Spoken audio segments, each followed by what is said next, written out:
The ongoing Niger coup marks a significant turning point, not just in the history of the nation, but for the entire continent of Africa. In order to understand the context and impact of this event, it is essential to examine the historical backdrop of French colonization in Niger, as well as neighboring countries like Burkina Faso and Mali. This video will provide an overview of colonial history, and then chronologically outline the series of events that led to the Niger coup and its subsequent transformation into a revolution for a new Africa.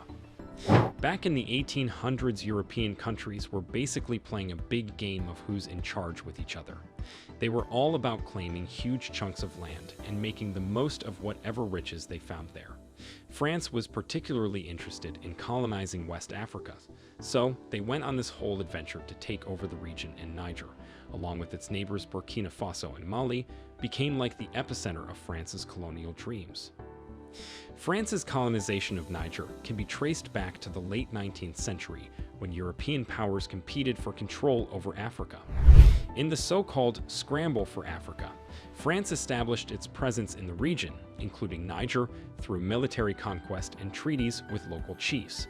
The French colonial rule, which began in the early 1900s, imposed political, economic, and social structures that favored the interests of the colonizers over those of the indigenous populations.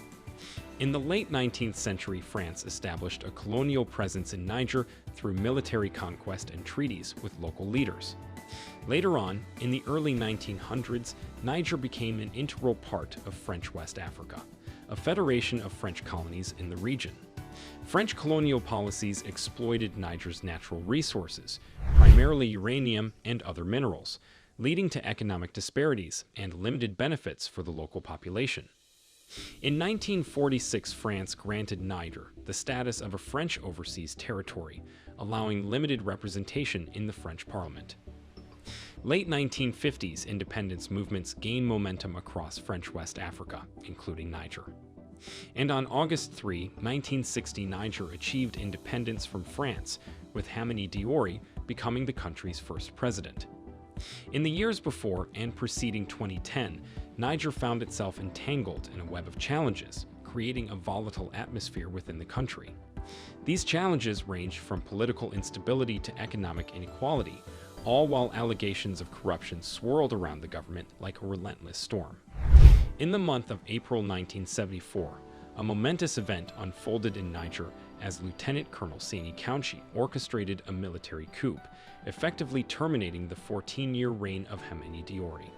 This audacious move involved the suspension of the country's constitution and the dissolution of the National Assembly, marking a significant shift in the nation's political landscape. Taking charge of the government's reins, Kountchi established the formidable Supreme Military Council, SMC, comprising 12 influential members who assumed control over the affairs of the state. This council wielded immense power and influence, shaping the direction of the country during this transformative period. Tragically, amidst this tumultuous upheaval, reports emerged of a tragic loss of life. It was estimated that approximately 20 individuals met their untimely demise during the course of these events, further underscoring the gravity of the situation and the human toll it exacted. Overall, the military coup led by Lieutenant Colonel Sani Kountchi ushered in a new era for Niger, characterized by the suspension of democratic institutions and the consolidation of power within the hands of the Supreme Military Council. Also in January 1996, a group of army officers orchestrated a coup, successfully toppling President Mahamat Ousmane and Prime Minister Hama Amadou. Their rationale for this audacious act stemmed from a perceived political impasse that posed a threat to ongoing economic reforms. However, this bold move incurred the wrath of France, the former colonial power, which expressed its displeasure at the turn of events. Following the coup, leadership of the country was assumed by Lieutenant Colonel Ibrahim Ber Manasara, who held the position of Armed Forces Chief of Staff. Manasara emphasized that the primary objective of the coup was not to dismantle the multi-party democratic system, but rather to facilitate a fresh beginning. The intention was to break free from the political deadlock that had hindered progress and to pave the way for a rejuvenated political landscape. The coup and subsequent ascension of Lieutenant Colonel Manasara marked a significant shift in Niger's governance. While the action was driven by a desire to safeguard economic reforms, it also ignited tensions with the former colonial power. Under Manisar's leadership, the country embarked on a new chapter, with the hope of revitalizing democracy and overcoming the political obstacles that had previously impeded progress. In April of 1999, Lieutenant Colonel Ibrahim Ber Manisara, the leader of Niger, met a tragic end when he was ambushed and killed by dissident soldiers at Niamey Airport. This untimely demise marked a turning point and set the stage for yet another coup in the country's tumultuous history, adding to its legacy of political instability. Seizing the opportunity, Commander Dawuda Malam Wank, who held a prominent position within the Presidential Guard, assumed power following Manisar's assassination. Wank promptly declared that Niger would undergo transition towards civilian rule, with plans for an elected president to be in place by the year 2000. This announcement brought a glimmer of hope for a return to stability and democratic governance. In the subsequent presidential election, Mamadou Tanja emerged victorious, defeating Mahamadou Issoufou, a former prime minister. International observers, closely monitoring the electoral process, widely regarded the election as generally free and fair. This validation from the international community provided a sense of legitimacy to the outcome and indicated a positive step towards establishing a more democratic political landscape in Niger.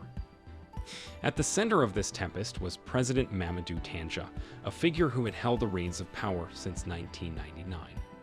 Initially hailed as a beacon of hope for the nation, Tanja soon began to draw criticism for his seemingly insatiable thirst for authority. It was as if he had developed an insidious craving to extend his presidency, even if it meant trampling over the hallowed grounds of constitutional term limits. As whispers of Tanja's controversial intentions reached every corner of Niger, the tension in the air grew palpable. The people, once hopeful for a brighter future, watched with bated breath as their leader made brazen moves to cling onto power. With each passing day, it became abundantly clear that the political landscape was shifting and not in a favorable direction. In a calculated display of audacity, Tanja dissolved the parliament, sending shockwaves through the nation.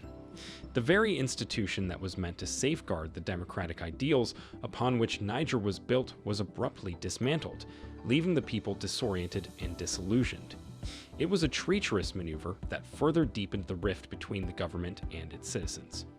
But Tanja's audacity did not stop there. He proceeded to amend the constitution, a move that was met with widespread condemnation. The people realized that their leader, whom they had entrusted with their hopes and dreams, was now manipulating the very fabric of their democracy. It was a bitter pill to swallow, a betrayal that stung like 1,000 scorpions. As the storm clouds of discontent gathered above Niger, the people found themselves at a crossroads. They had a choice to make: succumb to the oppressive weight of a leader drunk with power, or rise up and reclaim their nation's destiny. The stakes were high, but the spirit of resilience burned bright within their hearts. They yearned for a leader who would uphold the principles of democracy and steer them towards a better future. Little did they know that their collective frustration and determination would soon ignite a spark that would set ablaze the revolution for a new Africa. The events that would unfold in the days to come would not only reshape the fate of Niger, but also inspire a wave of change throughout the region. The people were about to embark on a journey that would test their mettle, challenge their resilience, and redefine the very notion of governance in Africa. The tension escalated as President Tanja's hunger for power grew. His attempts to consolidate his authority and extend his presidency reached a fever pitch. Like a relentless predator stalking its prey, he relentlessly pursued his ambitions, disregarding the democratic principles that had once held Niger together. As news of Tanja's power grab spread like wildfire, opposition groups, civil society organizations, and international actors rose from the shadows, their voices echoing with a sense of alarm. They saw the very essence of democracy being corroded, and they were not about to stand idly by. The stage was set for a battle of ideologies, a clash between those who believed in the sanctity of democratic principles and those who sought to bend them to their will. Lines were drawn in the sand, dividing the nation into two factions: those who clung to the remnants of Tanja's support and those who saw through his charade. The political and social divide that emerged was akin to a gaping chasm, threatening to swallow the unity that had once bound the people of Niger. Frustration simmered beneath the surface, like molten lava ready to erupt from a dormant volcano. The air crackled with tension, as if a storm was brewing, waiting for the right moment to unleash its fury. The dissenting voices grew louder, their calls for justice and adherence to democratic norms reverberating through the streets. They were not mere spectators. They were the guardians of Niger's democratic soul, refusing to let it be tarnished by the whims of a power-hungry leader. The people, too, felt the weight of their nation's destiny on their shoulders. They saw Tange's actions as a direct affront to their rights, their freedom, and their future. Their frustration transformed into a burning determination, a resolve to fight for the principles they held dear. In this battle of ideologies, the stakes were high. The outcome would determine the trajectory of Niger's history and send ripples throughout the continent. The people knew that their struggle was not just about one man's thirst for power. It was a fight for the very soul of Africa, a testament to the resilience and determination of its people. And so, with hearts ablaze and voices united, they prepared to take a stand.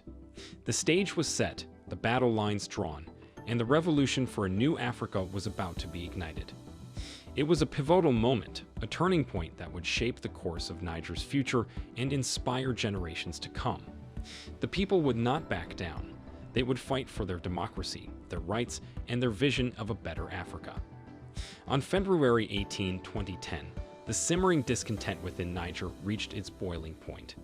Like a thunderclap in the night, a group of military officers, fueled by their dissatisfaction with President Tange's desperate attempts to cling to power, orchestrated a coup d'etat that would reverberate throughout the nation. These officers, whose hearts burned with a fervent desire to restore democratic order, united under the banner of the Supreme Council for the Restoration of Democracy, CSRD. They were the vanguard, the embodiment of the people's hopes for a brighter future. With steely determination, they meticulously planned their mission to overthrow President Tanja and liberate Niger from his grasp.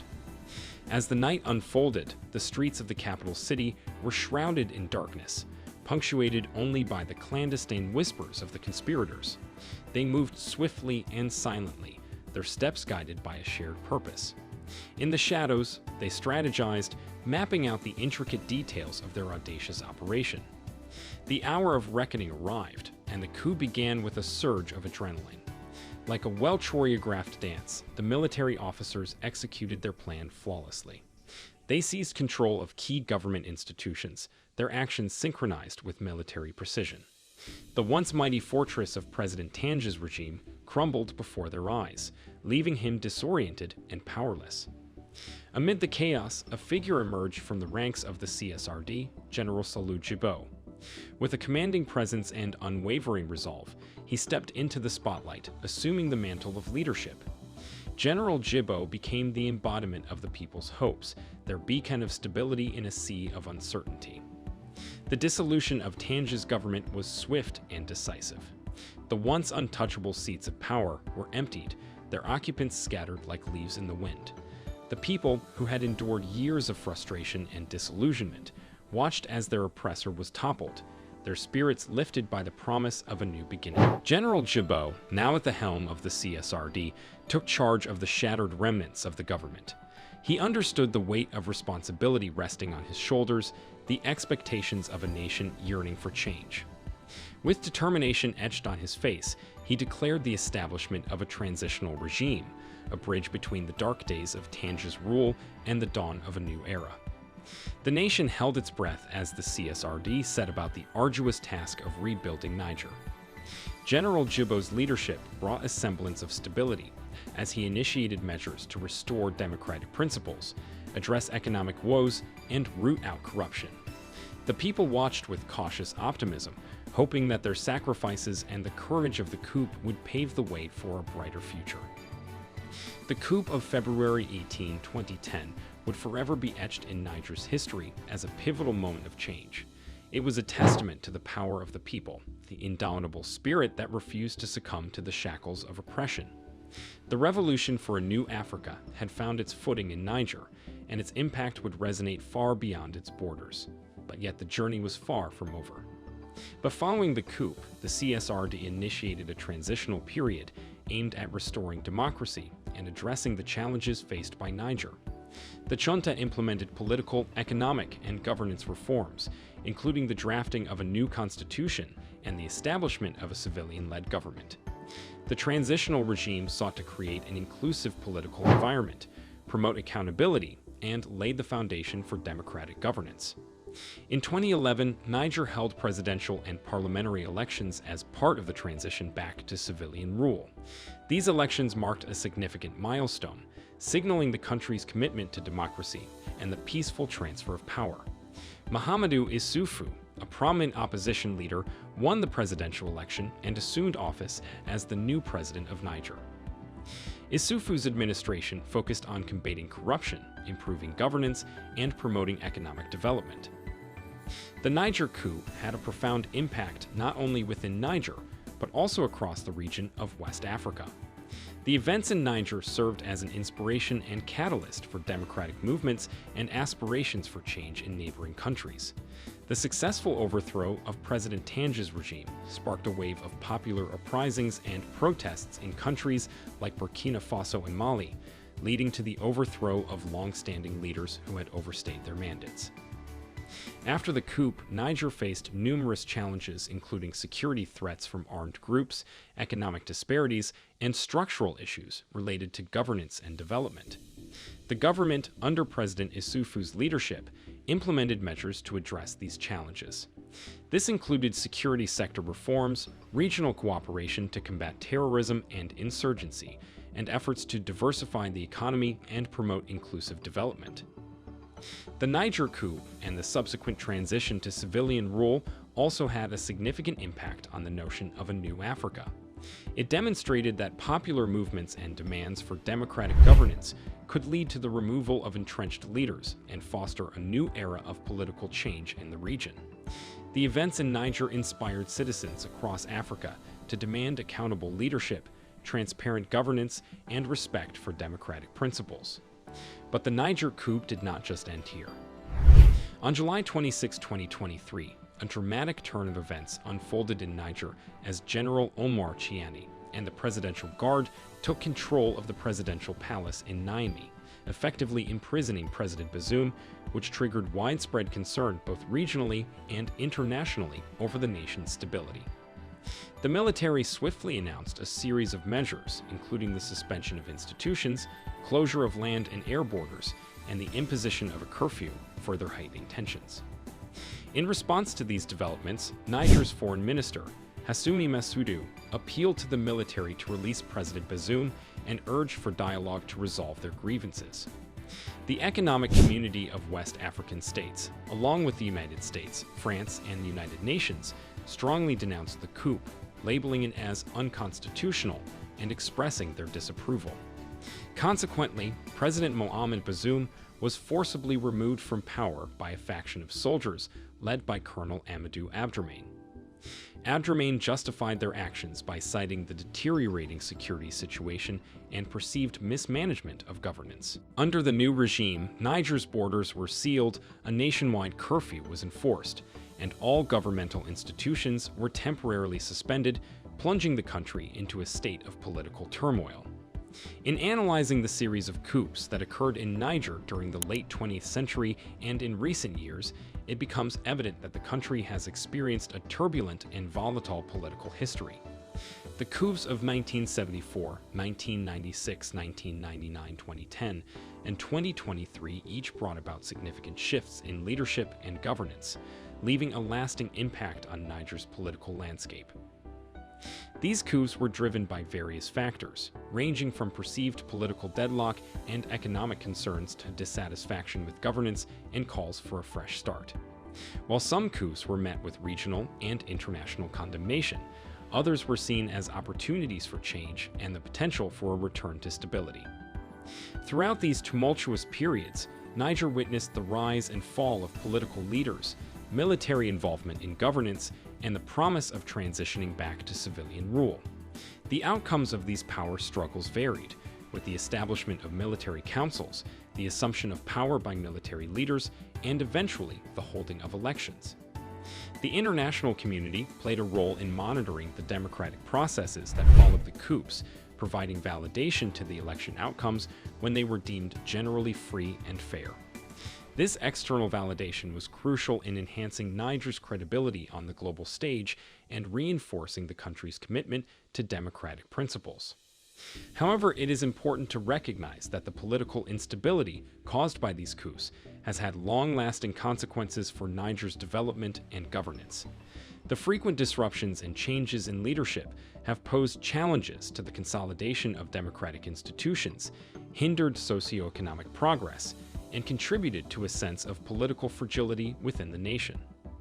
In conclusion, the coups in Niger have shaped the country's political trajectory, with each event leaving a significant imprint on its governance and stability.